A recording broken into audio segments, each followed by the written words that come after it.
Start. उपाध्यक्ष महोदय, इस चर्चा में जिन माननीय सदस्यों ने भाग लिया है, मैं उन्हें धन्यवाद देना चाहता हूं। कुल मिलाकर चर्चा का स्तर ऊंचा रहा है। विदेश नीति जैसे गंभीर विषय पर ऐसा होना आवश्यक भी है।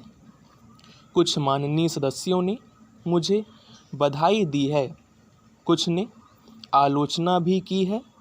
अगर तारीफ से थोड़ा सा खून बढ़ता हो तो वह आलोचना से कम हो गया है, लेकिन जोर बराबर बाकी है। लेकिन व्यक्ति की तारीफ का प्रश्न नहीं है। जो भी नीति अंतर्राष्ट्रीय क्षेत्र में अपनाई जा रही है वह सरकार की नीति है। एक कदम आगे बढ़कर मैं कहना चाहूँगा कि वह किसी दल की नीति नहीं है, वह सारे राष्ट्र की नीति है। पैरा।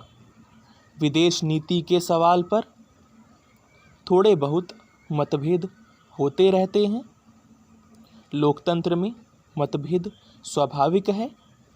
एक मात्रा में मतभेद आवश्यक है, लेकिन जहाँ तक संसार के शक्ति गुटों से अलग रहकर अंतर्राष्ट्रीय गुण तथा दोषों के आधार पर अलग रहने का सवाल है, यह नीति हमारे स्वतंत्रता संग्राम के आदर्शों से अनुप्राणित है। सचमुच में यह नीति अंतर्राष्ट्रीय क्षेत्र में हमारी घरेलू आज़ादी का विस्तार है। मैंने लोकसभा में पंडित जवाहरलाल नेहरू को इस नीति का शिल्पकार कहा था, लेकिन मैंने यह भी कहा था कि अगर पंडित जी की जगह कोई और व्यक्ति प्रधानमंत्री होता, मान लीजिए सरदार पटेल हमारे प्रधानमंत्री होते और कांग्रेस की जगह और कोई पार्टी सत्ता में आती, तो स्वतंत्रता की प्राप्ति के बाद स्वतंत्र विदेश नीति पर चलने के अलावा कोई विदेश नीति नहीं अपना सकती थी। पैरा। उपसभापति जी, क्या विदेशी चंगुल से छूटने के बाद हम किसी महान शक्ति के चरणों के दास बन जाते? क्या अपने घर में आज़ाद होने के बाद हम अपनी आज़ादी दुनिया के किसी बाजार में नीलाम पर चढ़ा देते?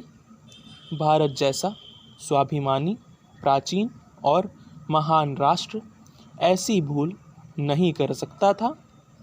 इसलिए यह हमारी राष्ट्रीय गरिमा के अनुकूल था और हमारे राष्ट्रीय हितों के लिए भी तकाज़ा था कि हम शक्ति गुटों से अलग विदेश नीति पर चलें। इसी सिद्धांत पर हमारी विदेश नीति का निर्माण किया गया है। स्टॉप।